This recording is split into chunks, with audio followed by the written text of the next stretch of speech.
చిరంజీవి గారు నువ్వు కలిసారా మరి డాడీతో ఈ సినిమా తర్వాత? కలిసాం. అరవింద్ గారు తీసుకెళ్ళారు. తీసుకెళ్తే రాజా రవీంద్ర గారు, అరవింద్ గారు. అరవింద్ గారు రావయ్య ఫస్ట్ డాడీలో రాసావు, చిరంజీవి గారిని కలవా అన్నారు. కలుస్తాను సార్ అన్న.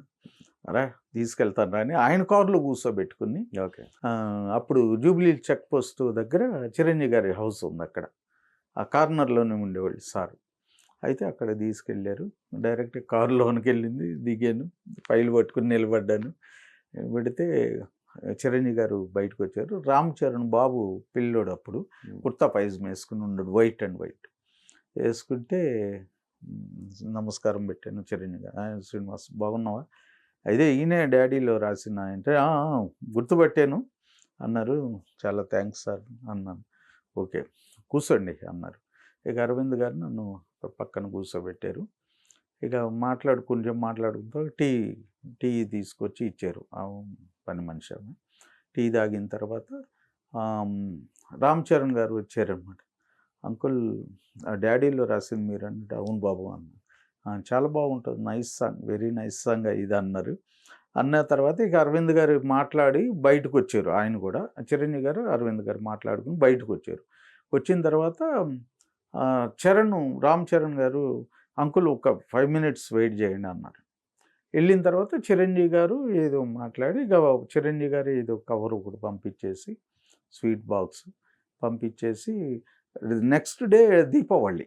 ఓకే, అంకుల్ మా పిల్లలకి ఆంటీ గారికి బట్టలు తీసుకోండి, ఇది నా గిఫ్ట్, ఇది స్మాల్ గిఫ్ట్ అని స్వీట్ బాక్స్ అది ఇచ్చారు అరవింద్ గారు ముందే. ఓకే, తీసుకున్నాను. చాలా థ్యాంక్స్ బాబు అన్నాను. రామ్ చరణ్ గారు అప్పటి నుండే ఆయన మెంటాలిటీ నాకు అప్పటి నుండే నాకు మైండ్లో ఉంది. ఇప్పుడు చూస్తుంటే అప్పుడు నాకు గుర్తొస్తుంది అనమాట. ఇప్పుడు ఆయన ఎన్నో సేవా కార్యక్రమాలు, పబ్లిసిటీ లేని కార్యక్రమాలు అన్నీ చేస్తూ ఉంటారు కదా. మా బాబు మొన్న రీసెంట్గా చనిపోయాడు. మా పెద్ద బాబు చనిపోయినప్పుడు కూడా రామ్ చరణ్ గారు ఉపాసన మేడంతో మాట్లాడి డిస్కౌంట్ ఇప్పిస్తాం. చిరంజీవి గారు మళ్ళీ పిఎం రిలీఫ్ ఫండ్ అప్పుడు రిలీఫ్ ఫండ్ ఇప్పిస్తాం. లారెన్స్ మాస్టర్ గారు ఇవన్నీ నేను చేసిన స్వయంకృత అపరాధాలు అయినా కానీ వీళ్ళందరూ నాకు సపోర్ట్గా, ఆర్థికంగా, ఆప్యాయతగా మాట్లాడటం అనేది నిజంగా కళామ తల్లి బిడ్డగా నాకు చాలా గర్వకారణంగా ఉంది. ఇండస్ట్రీలో అనుకునే వాళ్ళు నాకు చాలా ఆప్యాయతగా మాట్లాడి ఒక అగ్ర హీరోలు దొరకటం. ఇప్పుడు నిజమే, మీరు ఈ స్వయంకృత అపరాధం చాలా సందర్భాల్లో ఈ పదం వాడారు మీరు మన డిస్కషన్. అవును. సో నిజంగా అగ్ర హీరోలతో ఫస్ట్ ఒక మంచి అవకాశం వచ్చినప్పుడు దాన్ని నిలబెట్టుకోవటం అనేది అంత తేలికైన విషయం కాదు. సో ఎక్కడ ఫాల్ట్ జరిగింది అంటే కొన్ని సినిమాలు రాసిన తర్వాత చాలా మంచి సినిమాలు రాసాం, మంచి పేరు వచ్చింది. తర్వాత డ్రింక్కి అడిక్ట్ అయ్యాను సార్ నేను ప్రతి ఇంటర్వ్యూలో కూడా. ఎందుకంటే నా వల్ల ఇప్పుడు వచ్చే టెక్నీషియన్స్, నా వల్ల ఈ ఇంటర్వ్యూ వల్ల 100 మందిలో 2 మారినా నేను పేరు వచ్చిన తర్వాత ఎలా ఉండకూడదు అనేది అంతే. ఓకేనా? పేరు వచ్చిన తర్వాత మన నడక, మన నడవడిక, మన టాలెంట్ మీద కాన్సన్ట్రేషన్, ఇవన్నీ మనం ఎప్పుడైతే మరుస్తామో అంటే నేల విడిసి సాము చేసినట్టే ఉంటుంది. ఓకే ఓకే, అది మనం వచ్చిన బేస్ అది మర్చిపోకుండా ఎంత డబ్బు అన్నారా అని, ఎంత పేరు అన్నారా అని, ఆ పేరుకి డబ్బుకి వచ్చే ముందు మనం అనుభవించిన కష్టం ఎట్లా తీసుకెళ్ళింది ఆ పరిస్థితి అనేది అది మర్చిపోవద్దు అంటాను నేను. కానీ ఇక్కడ ఒకటి, మీరు ఆ కష్టం నుంచి వచ్చారు కదా, అప్పటికి మ్యారేజ్ అయింది. ఓకే, ఒక పక్కన ఫైనాన్షియల్గా ప్రాబ్లమ్స్ కూడా ఉన్నాయి, ఒక పక్కన డబ్బు వస్తుంది, ఈ ప్రాబ్లమ్స్ కూడా ఉన్నాయి అనుకుందామండి.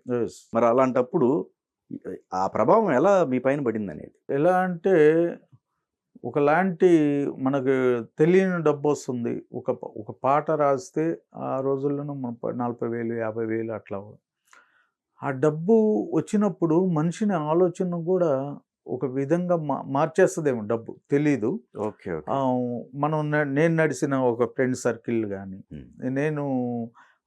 నాకు వచ్చే డబ్బు విషయంలో కానీ, అదన్నీ నాకు సరైన గైడెన్స్ ఇచ్చే మా భార్య ఎన్నోసార్లు చెప్పేది, ఇలా వద్దు అంటే మనం ఇంట్లో మాటలు వినం కదా. రైట్, వినం. అది ఎప్పుడు వింటామంటే మనం అనుభవించిన తర్వాత తర్వాత ఆ మాట విలువ తెలుస్తుంది. ఇప్పుడు నా భార్య ఎన్నో కొద్ది చిట్టీలు వేపిస్తాం, అవి కొన్ని జమ చేసి అప్పుడు ఆవిడ ఎన్నో మంచి మాటలు మనకి చెప్తూ అది అంతో ఇంతో ఉండంగా అది చిన్న జాగా తీసుకున్నాం. అది ఒక్కటి తప్ప ఇంకేమీ లేదు. అది కూడా ఆమె పుణ్యమే. అంటే ఆ గైడెన్స్ చెప్పేవాళ్ళు, ఆ గైడెన్స్ ఇచ్చేవాళ్ళు మనకి మన ఇంట్లో మనిషి అవ్వటం అయితే మనకి దాని వాల్యూ తెలియదు. అంటే ఇక్కడ ఓకే మీరు డ్రింక్ ఎడిట్ అయ్యారండి, కానీ ఇండస్ట్రీలో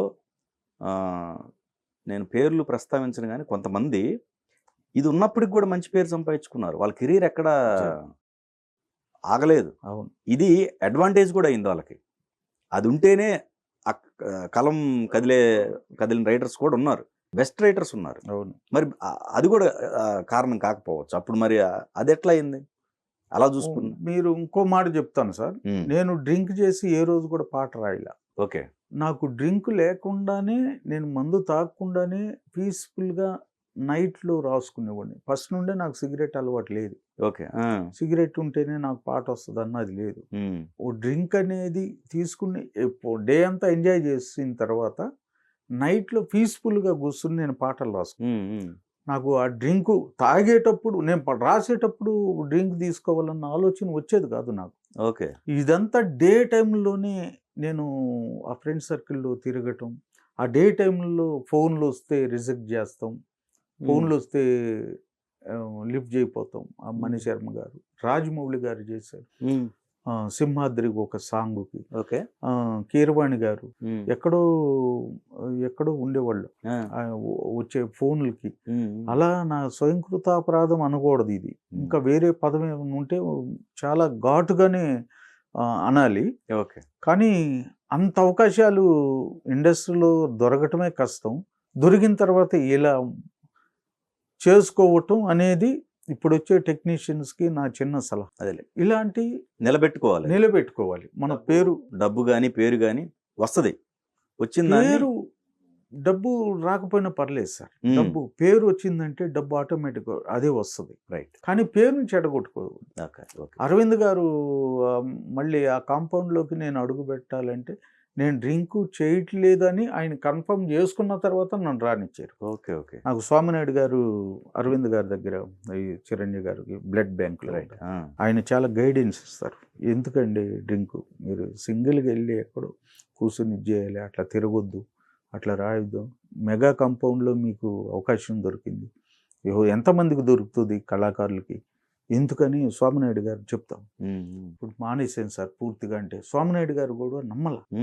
ఎందుకంటే నేను తాగి ఉండాను కదా ఆయన అంటే. తర్వాత ఆయన నమ్మారు, స్వామినాయుడు గారు నమ్మిన తర్వాత అరవింద్ గారు నమ్మారు. అట్లా మన మీద పడిన ముద్ర పోవాలంటే ఆ ముద్ర మనం చేయకపోయినా, తప్పు చేయకపోయినా ఆ తప్పే కనిపిస్తూ ఉంటుంది ఒక భూతద్దంలో, ఒక పెద్ద. దాన్ని నిరూపించుకుంటానికి నాకు 10 years బట్టి. మళ్ళీ అరవింద్ గారు అడిగారు, ఏమయ్యా మళ్ళీ వేస్తున్నావా? లేదు సార్, మంచిగా చేసుకో, మనం డైరెక్షన్ చేసావు, అవార్డ్స్ వచ్చినాయి, అట్లా కష్టపడు, అది మర్చిపోకు, తిరిగిన రోజులు మర్చిపోవద్దు, కష్టపడిన రోజు మర్చిపోవద్దు. మీరు ఇచ్చిన భిక్షే సార్ నాకు జన్మని నా తల్లిదండ్రులు ఇస్తే సినీ జన్మని మీరు ఇచ్చారు సార్ నాకు. ఈ సినిమా కళామ తల్లి దగ్గర నాకు ఒక చిన్న స్థానం, ఇసుక రేణువులో 1000 వంతు స్థానం దొరికింది. అది మీరే ఇచ్చిన భిక్షే సార్. అంటే నిలబెట్టుకో, మంచిగా రాసుకో అని చెప్పారు.